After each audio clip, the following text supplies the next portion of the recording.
તમે કોઈ દિવસ ગાંધીનગરના ગૃહ ખાતાની કચેરીમાં જાઓ કે ગૃહમંત્રીની ઓફિસમાં જાઓ તો ત્યાં અરજદારોની કતાર લાગે છે, કારણ કે તેમને થાણેદાર સાંભળતો નથી, તેમને એસપી સાંભળતો નથી અને તેમને ડીજીપી સાંભળતા નથી, માટે ગાંધીનગરમાં કતાર લાગે છે। પરંતુ એક એસપીને વિચાર આવ્યો કે હવે મારે ત્યાં કોઈ અરજદારને નહીં આવવું પડે, હું અરજદાર પાસે જઈશ, કેમ પોલીસ અરજદારનું સાંભળતી નથી। તેની આ વાત છે અને વાત છે મહીસાગરના એસપી સફીન હસનની। વૈષ્ણવજન તો તેને કહીએ જે પીડ પરાઈ જાનાને રે। નમસ્કાર, નવજીવન ન્યૂઝમાં તમારું સ્વાગત છે અને હું છું તમારો પ્રશાંત દયાળ। સામાન્ય માણસને પહેલાં તો પોલીસ સ્ટેશન જતા ડર લાગે છે, પરંતુ જ્યારે માણસ સંપૂર્ણપણે લાચાર થઈ જાય અને તેને એવું લાગે કે હવે તેને ક્યાંયથી ન્યાય મળશે નહીં, ત્યારે જ તે પોલીસ સ્ટેશન પહોંચે છે। પરંતુ જ્યારે તે પોલીસ સ્ટેશન પહોંચે છે ત્યારે થોડાક પોલીસ કર્મચારીઓ, થોડાક પોલીસ અધિકારીઓ પોલીસની આબરૂનું નીલામ કરે છે। તમારા દરવાજે જે માણસ આવ્યો છે એ તમને ભગવાન સમજીને આવ્યો છે અને જ્યારે તમારા દરવાજે આવે છે ત્યારે એને ખબર પડે છે તમે ભગવાન નહીં, તમે હેવાન છો અને તમારા ખાખીમાં રહેલો માણસ એ માણસ નથી, એ શૈતાન છે। આવા અસંખ્ય અનુભવો સામાન્ય નાગરિકને થાય છે અને સામાન્ય નાગરિકને જ્યારે પોલીસ સ્ટેશનમાંથી જાકારો મળે છે ત્યારે તે ઉચ્ચ અધિકારીઓ પાસે જાય છે। આવી જ ઘટના દેશમાં અને રાજ્યમાં બધે જ બની રહી છે, પરંતુ કેટલાક સારા સંવેદનશીલ અધિકારીઓને આ ખટકે છે અને જેને ખટકે છે એવા અધિકારીઓ પૈકીના એક, જેનું નામ છે સફીન હસન, મહીસાગર જિલ્લાના એસપી છે।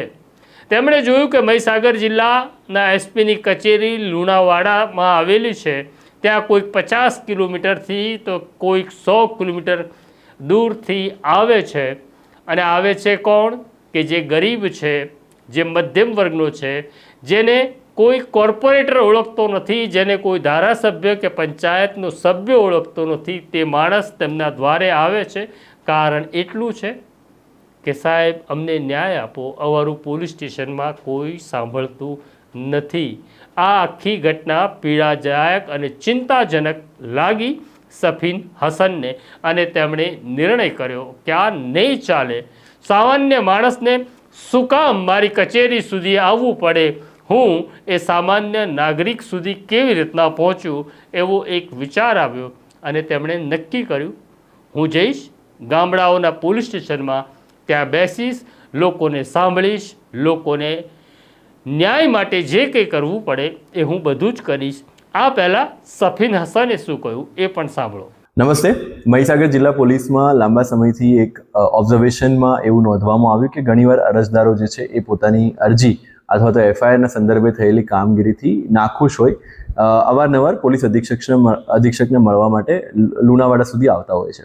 આવા ઘણા અરજદાર એવા હોય છે કે જે ખૂબ ગરીબ અથવા મધ્યમ વર્ગમાંથી આવતા હોય છે અને પોતાનો સમય અને પૈસાનો વ્યય કરી અને એમને લુણાવાડા સુધી આવવું પડતું હોય છે, જેને ધ્યાનમાં રાખી અને આજ પછીથી એવો નવો અભિગમ અપનાવવામાં આવે છે કે એસપી પોતે જ એમના વિસ્તારમાં જઈને એમની રજૂઆત સાંભળશે અને જેના ભાગરૂપે દર મહિનાના પહેલા અને ત્રીજા બુધવારે સાંજે 4:30 થી 7ની વચ્ચે હું સંતરામપુર પોલીસ સ્ટેશનમાં જઈ અને સંતરામપુર અને કડાણા વિસ્તારના જે પણ અરજદારો છે જેમને કોઈ પણ પ્રકારે પોલીસની કામગીરીથી અસંતોષ હોય એમને મળીશ। જ્યારે બીજા અને ચોથા બુધવારે સાંજે 4:30 થી 7 વાગે બાલાસિનોર પોલીસ સ્ટેશન વિસ્તારમાં બાલાસિનોર તાલુકા અને વીરપુર તાલુકાના જે પણ અરજદારો છે એમને મળીશ। આ સિવાય કોઠંબા, લુણાવાડા અને ખાનપુર તાલુકાના લોકો પણ અહીંયા લુણાવાડા ઓફિસ આવીને ગમે ત્યારે મળી શકે છે। આના પાછળનો ઉદ્દેશ એવો છે કે ઘણા બધા લોકો અહીંયા સુધી આવે એના કરતાં હું જ જે છે ત્યાં જઈને લોકોને મળું, જેના કારણે એમનો સમય, પૈસા અને ઈંધણનો જે છે એ બચત થાય અને પોલીસ અને પ્રજા વચ્ચેનું જે અંતર છે એને ઘટાડી શકાય।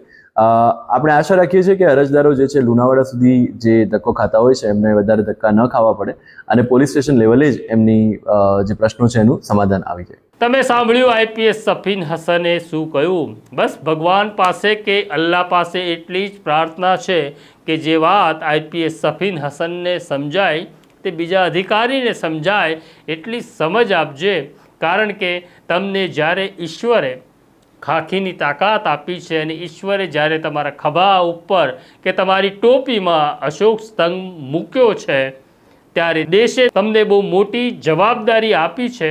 આ જવાબદારીમાંથી થોડોક હિસ્સો પણ જો તમે બજાવી શકો તો લોકોના જીવનમાં ઘણું સારું થશે. બાકી તો અધિકારીઓ આવે છે, જાય છે, નિવૃત્ત થાય છે અને નિવૃત્તિ પછી તમને અફસોસ ન થાય એવું કંઈક કરતા જાઓ. બાકી પૈસા તો બધા કમાય છે. તો આ પ્રકારની સ્ટોરી જોવા નવજીવન ન્યૂઝ જોતા રહો. લાઈક કરો, શેર કરો અને સફીન હસન માટે તમારે શું કહેવું છે એ કોમેન્ટ બોક્સમાં જરૂરથી લખજો. અમારો બેલ આઇકોન દબાવજો. અત્યારે મને મારા સાથી દર્શિલને રજા આપો. આવીશ પાછો નવા વિષય સાથે, નવી વાત લઈ. નમસ્કાર.